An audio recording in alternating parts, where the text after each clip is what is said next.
Bonjour, mon nom est Rodrigue Amiot, bienvenue sur la chaîne Rodam 3D. Aujourd'hui, un petit tutoriel un peu différent de ce que je fais normalement. Petit projet prétexte pour démontrer différentes fonctionnalités de Fusion 360. Donc, on va designer cette petite pièce-là. Je vais juste enlever les mesures. On va designer cette pièce-là. Très simple, quelque chose, un genre de mini-support avec un angle.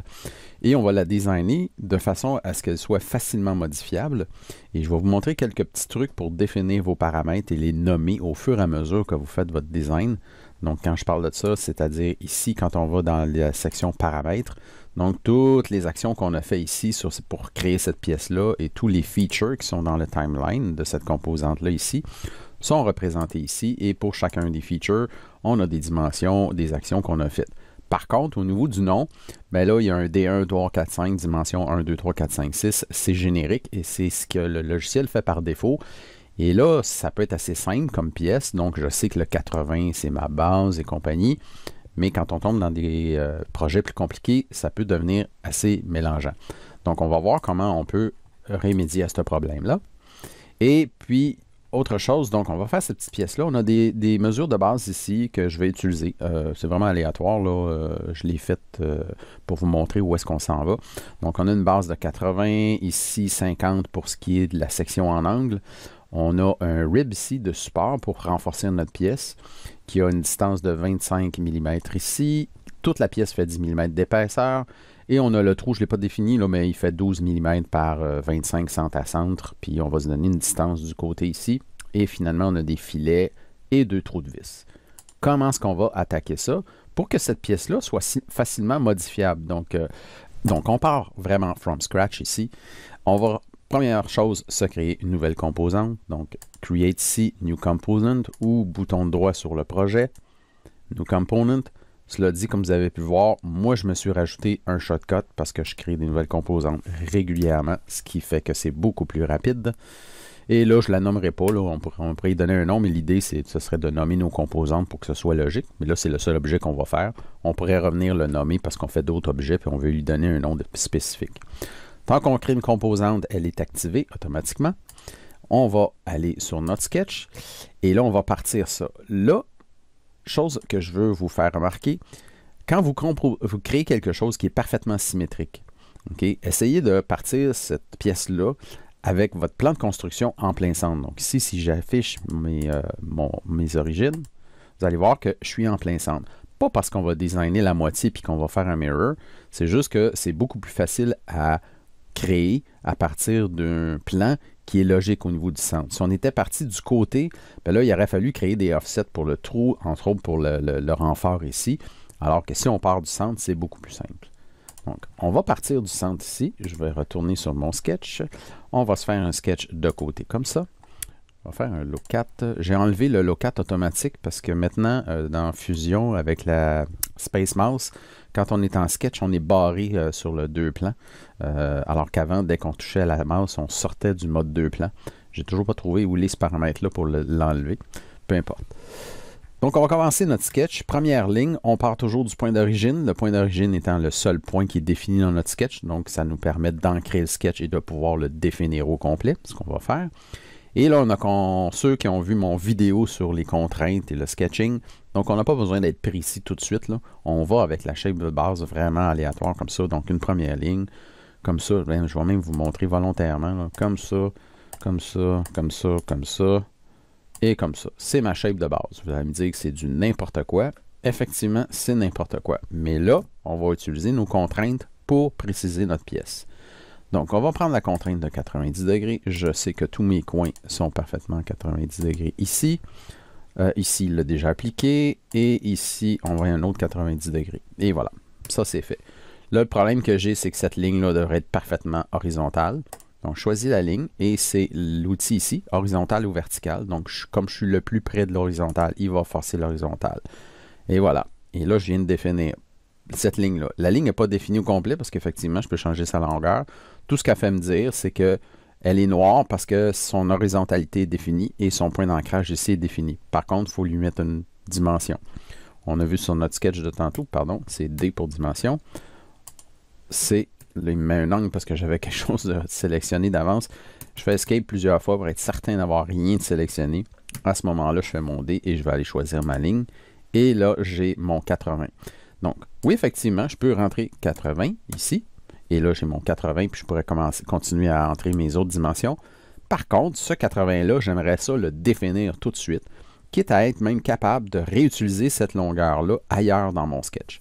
Donc, ce qu'on peut faire à ce moment-ci, sans nécessairement aller dans nos paramètres ici, puis aller chercher cette mesure que je viens de faire et lui donner un nom ici. Donc, je peux double-cliquer ici et la nommer si je veux.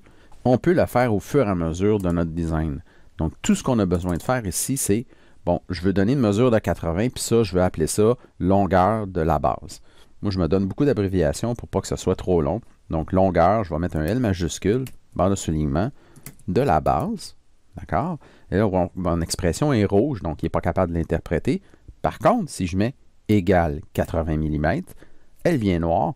Là, il est capable de l'interpréter. Donc, qu'est-ce qu'il va faire? C'est qu'il va mettre un 80 mm de longueur ici, mais il va avoir nommé ce paramètre-là de façon automatique ici, LBase 80, longueur base 80 mm, et il met automatiquement cette valeur-là en favori, ce qui fait qu'on pourrait la réutiliser ailleurs. Donc, si je ferme cette fenêtre-là, et pour une raison X, ici c'était 50, mais mettons que je voudrais réutiliser exactement la même valeur, puis je voudrais que ces deux valeurs-là soient toujours pareilles, mais je peux à ce moment-là, dimension, aller ici, oups, on va faire un escape ici parce que ma dimension, c'est pas par rapport à la ligne horizontale, mais vraiment la ligne elle-même, donc pas comme ça, mais on s'en va un petit peu plus loin comme ça, et voilà, c'est cette longueur-là qu'on veut. Et là, si je commence à taper L, bien, cette valeur-là que j'ai définie, je peux la réutiliser si je veux. Mais ce n'est pas le cas de ce qu'on veut. Donc, en ce moment, ce qu'on veut, c'est, on va définir, on va l'appeler L, soulignement, angle, égale 50 mm. Et là, je viens de la nommer et la définir. Et là, on peut faire ça pour tout. Là où ça devient pratique de réutiliser les valeurs, c'est qu'ici, on sait qu'on veut 10 mm. D'accord? Donc, on va l'appeler épaisseur égale 10 mm. Et voilà. Et pour l'autre ici, ben, on va tout simplement aller ici, comme ça. On va taper E. On va aller chercher notre épaisseur et on va faire Enter. Et notre épaisseur se retrouve aux deux endroits automatiquement. Là, je ne suis pas obligé d'appliquer des contraintes d'égalité. J'aurais pu faire une contrainte, cette ligne-là est égale à celle-là. Mais je préfère utiliser des valeurs parce qu'après ça, au niveau des valeurs, je vais avoir toute la liste dans mes paramètres. Donc ici, on a ça, ça, ça, ça. Ce qui nous reste à définir, c'est l'angle. Donc entre cette ligne-ci et cette ligne-là. Et voilà.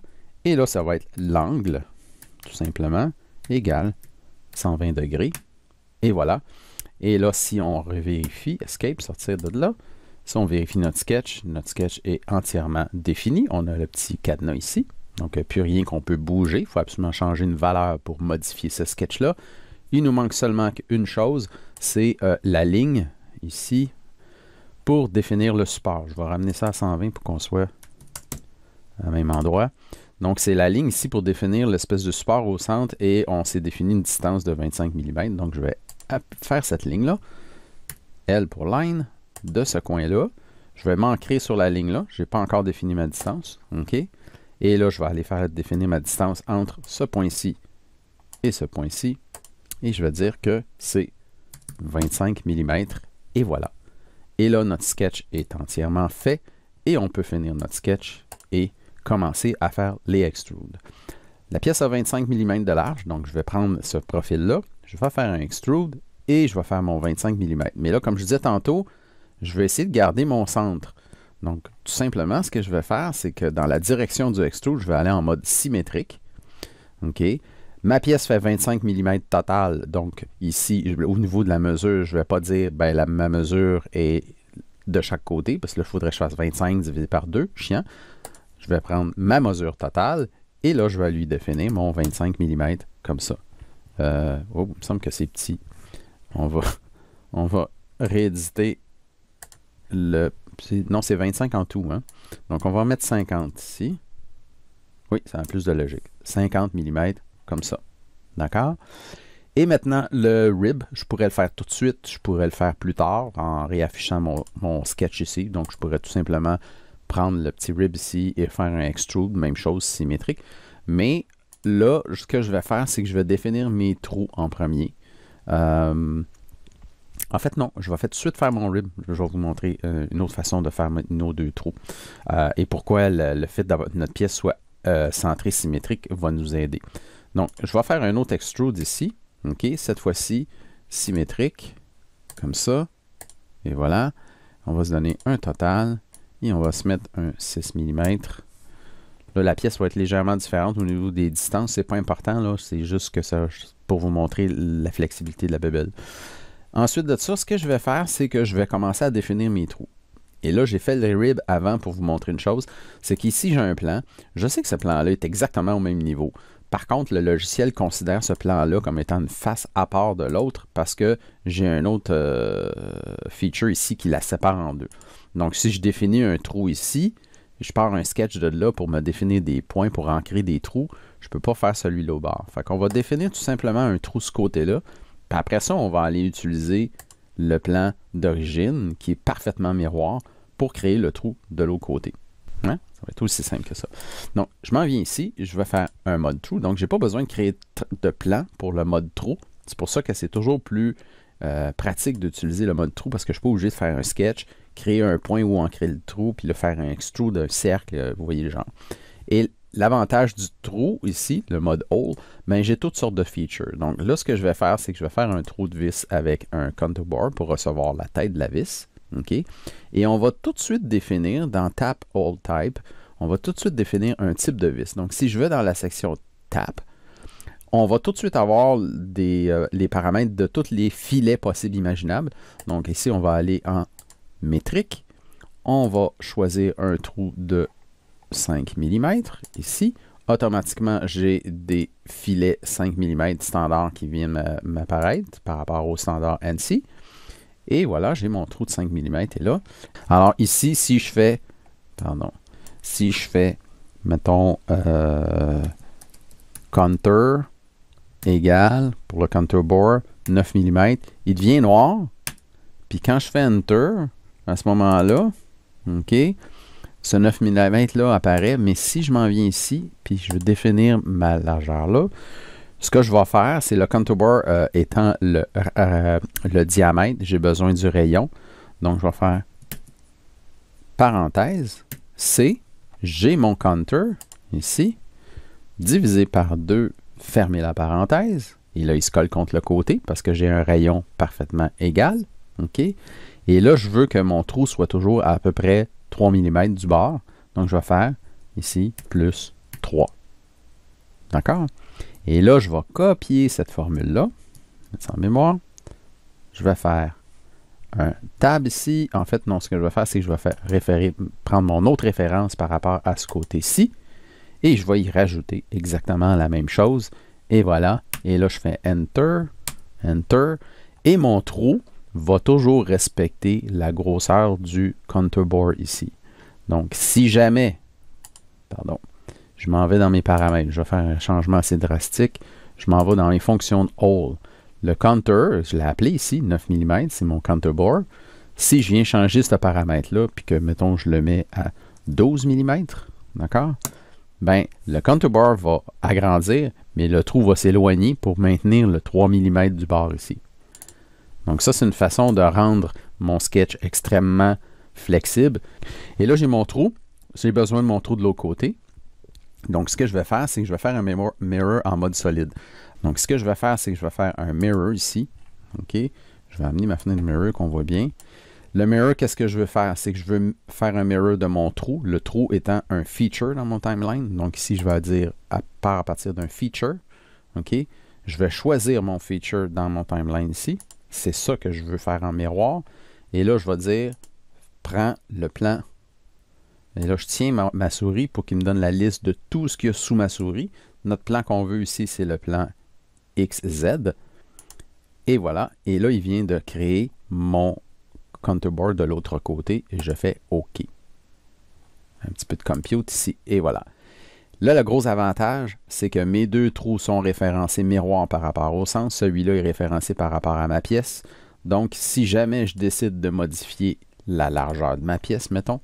Donc, la largeur de ma pièce, c'est le extrude que j'ai fait ici. OK? c'est 50 mm de large. Eh bien, ma pièce, si au lieu de faire 50 mm de large, je veux qu'elle fasse 45, mettons, ou même 40, d'accord? Ben, tous mes trous s'ajustent automatiquement. D'ailleurs, 40, c'est un petit peu plus beau. OK? Donc, ça, c'est vraiment, c'est un petit peu pénible, là, tout ce que je vous montre, pour si vous voulez faire quelque chose de rapide, mais c'est vraiment pour rendre votre pièce le plus flexible possible. Maintenant, attaquons le trou ici, c'est-à-dire le slot, l'espèce de slot ici qui vient s'installer sur notre pièce. Donc, au niveau de la slot, c'est là. Je vais être obligé de faire un sketch, je n'aurai pas le choix. Je ne peux pas utiliser la fonction All pour ça. Donc, je vais faire un sketch sur cette partie-là. On va faire un low 4 pour être vraiment au-dessus. Je vais juste me mettre comme ça ici. Et voilà. C'est un petit peu plus logique au niveau du look. Donc ici, je veux absolument que je vais créer une slot. Donc la fonction, c'est slot ici. On va partir de centre à centre parce que j'ai une mesure qui est de centre à centre. Donc il y a différentes façons de créer des slots ici. Donc moi, ce que je veux, c'est centre à centre. Et après ça, on va définir la largeur. Et j'ai même pas besoin de m'ancrer à la bonne place. Je fais ça, ça. Je le fais vraiment à peu près. Et voilà. OK. Et maintenant, on va utiliser les contraintes pour spécifier où il doit aller. Première chose que je vais faire, c'est que je vais me faire une ligne de construction pour pouvoir définir mon centre, parce que là, en ce moment, je suis loin de mon point d'origine. Donc, je vais faire line. Avant de faire ma ligne, je vais la mettre en mode construction ici. Donc, à ce moment-là, la ligne ne sera pas prise en compte pour les choix de surface. Et je me fais une ligne comme ça, que je viens ancrer sur le centre. Donc, la ligne va snapper automatiquement sur le centre de cette surface-là. Et là, je vais définir mon slot ici. Première chose que je vais faire, c'est que je vais dire, ben, le point doit être coïncident sur cette ligne-là. Pardon, comme ça. L'autre va devenir coïncidente automatiquement. Parfait, ça c'est fait. Ensuite de ça, j'ai la largeur de mon slot dans ce sens-là. Et voilà, je pense que j'avais mis 12. Est-ce que ça se peut comme ça? Oui. Et ensuite de ça, j'ai la distance entre mes deux centres qui est mon 25.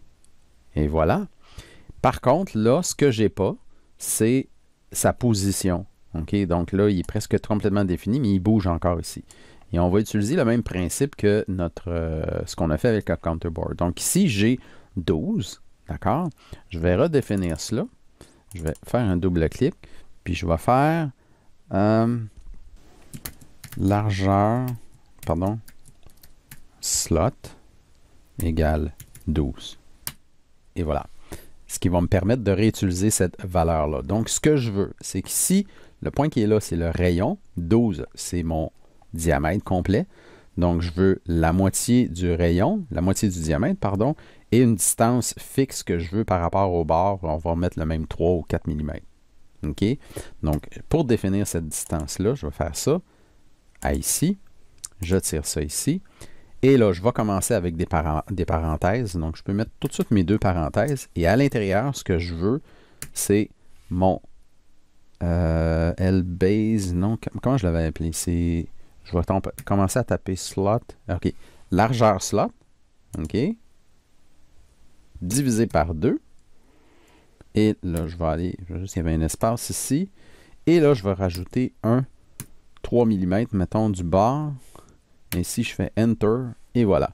Et là, je vois que mon 3 mm du bord, c'est pas si pire. J'irais changer ça peut-être plus pour 4, même 5 à la limite. 5 mm, ça a plus de bon sens. Et là, notre sketch est entièrement défini. D'accord? Et là, on va finir ce sketch-là. Je vais faire un extrude de cette pièce-là. Pour le extrude. Encore une fois, faites pas des extrudes vides comme ça, parce que s'il y a quelque chose qui se retrouve ici, il va être coupé par cet extrude-là. À condition qu'il soit avant dans l'historique, mais des fois, quand on commence à designer, on se ramasse avec des trous dans des pièces, puis on ne sait pas pourquoi. Donc, je vous demande, l'idée, c'est de toujours spécifier, pas le start, là, mais le extend, toujours spécifier à partir d'une surface. Donc, to object. Ça peut être un objet plus loin, là, mais moi, je vais choisir la surface. Donc, ce que je veux, c'est qu'il coupe strictement la surface qui a besoin de couper. Et si je modifie l'épaisseur de ma pièce, il va couper jusqu'à la surface parce que c'est ça qu'il doit faire. Donc, je ne perdrai pas mon trou. Cela dit, si j'avais fait une distance, puis je dis, je dépasse de 2-3 mm, mais que plus tard dans mon design, je décide de mettre ma pièce beaucoup plus épaisse, ben mon trou, il va arrêter à l'endroit où je l'ai mis. Tandis que si je spécifie sur la surface, il va toujours se rendre jusqu'à la surface. Mon trou va être complet. Et voilà. Donc, là, ici, j'ai toute ma pièce au complet. Tout ce qu'il nous reste à faire, c'est nos filets. Ce filet-là est assez simple. C'est ce qu'on appelle un full round fillet. Donc, je vais aller dans le mode filet, F pour le filet. Et là, je vais choisir la fonction full round fillet. Okay? Ce qui fait que je n'ai pas besoin de calculer que ma pièce fait 40, donc ça me prend 2 filets de 20, la moitié pour le rayon. Tout ce que je fais, c'est que je vais choisir la surface, ici, d'accord? Sauf que là, mon filet n'est pas dans le bon sens. Donc, il va me demander de définir à partir des deux surfaces pour faire son round fillet. Donc, je vais faire première surface, et là, il faut maintenir le contrôle pour sortir du mode preview, OK? Je reviens à ma pièce originale. Puis là, je dis mon filet, je vais le faire à partir de cette face-là. Je vais tourner ça, choisir l'autre surface et cette face-là. Et là, mon full round fillet fait plus de sens. Hein? Et voilà. Je peux faire Enter. Et pour ce qui est du filet des 2 vis, autour des 2 vis. Donc, qu'est-ce que je vais faire ici? Je vais retourner dans mon mode filet. Okay, là, je suis en full round fillet. Je vais revenir en filet ici. Retenez que ces menus-là, hein, il retient le dernier dans lequel vous étiez. Donc, faites attention à ça. Je vais choisir mes 2 arêtes ici. OK. Et là, on a vu que, plutôt, c'est que ici, le contour bore plus le 3 mm du bord, ben, dans le fond, j'ai besoin du même rayon ici. Donc, ce que je peux faire, c'est que dans ma formule ici, je vais commencer à taper C pour mon contour bore. Donc, j'ai mon contour bore qui est là. Puis, je vais rajouter mon 2 mm de rayon ou 3. Donc, c'était plus 3. Ah, non. Contour bore. Ah non, c'est ça. Il faut que je fasse diviser. OK, il faut tout que je refasse ma formule, effectivement, parce que ça, c'est le diamètre, le contour bore, le 9 mm. Donc, divisé par 2. OK. Et maintenant, je dois le mettre tout ça entre parenthèses, comme ça. Et voilà. Et là, je vais ajouter mon 3 mm. Et voilà. Et là, vous aurez compris que le rayon de mon filet suit exactement le rayon de mon contour bore. Donc, je réussis à faire un filet qui va suivre continuellement la formule que j'ai créée quand j'ai positionné mon contour bore et mon trou de vis. Et là, je fais OK. Donc, l'avantage de ça, c'est quoi?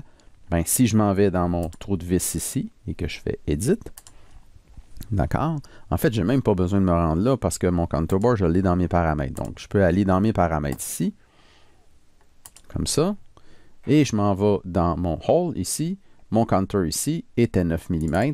Bien, ce 9 mm-là, si je le change, mettons, à 7, comme ça, mon trou se rapproche du bord, mon contour bore est plus petit et le filet s'est ajusté pour avoir une pièce qui suit encore parfaitement le contour de mon objet ici. Et là, ben, à partir de ce moment-là que j'ai cette pièce-là, je peux aller dans mes paramètres ici et choisir ou enfin modifier mes différentes dimensions. Je peux faire aussi un Show Dimension. Donc, on a vu tantôt dans l'exemple avant de commencer que si je m'en vais dans mes sketchs, je peux prendre mon sketch de base ici où j'avais mes angles et tout. Si je fais bouton droit ici puis que je fais Show Dimension, d'accord? Ben, je peux aller choisir ces dimensions-là. Donc, si je double-clique ici, j'ai mon 80. Ben là, je vais mettre 90, mettons. OK? Comme ça. Et ma pièce est modifiée. Comme j'ai déjà défini un paramètre pour le sketch de ça, on va retourner ici. On va voir que dans mon extrude de base, dans le sketch de base, pardon, ben, le 90, c'est recollé avec la distance de mon L-base aussi, parce que je l'ai déjà défini. Je n'ai pas besoin de la redéfinir. Donc, c'est la même chose pour ce qui est de toutes les autres mesures. OK? Puis là, ben, ça, c'est pratique, j'avoue, pour pouvoir modifier les dimensions. Faites attention ici, j'ai une dimension avec un FX. Donc, si je vais modifier celle-là, en fait, je ne peux pas vraiment modifier celle-là, parce que celle-là, c'est épaisseur. Donc, il faut être conscient quand même que si je veux modifier l'épaisseur ici, il faut que j'aille à celle qui définit le paramètre au départ d'épaisseur, qui est celle-là. Donc, c'est écrit ici, quand je mets ma souris dessus, épaisseur égale 10.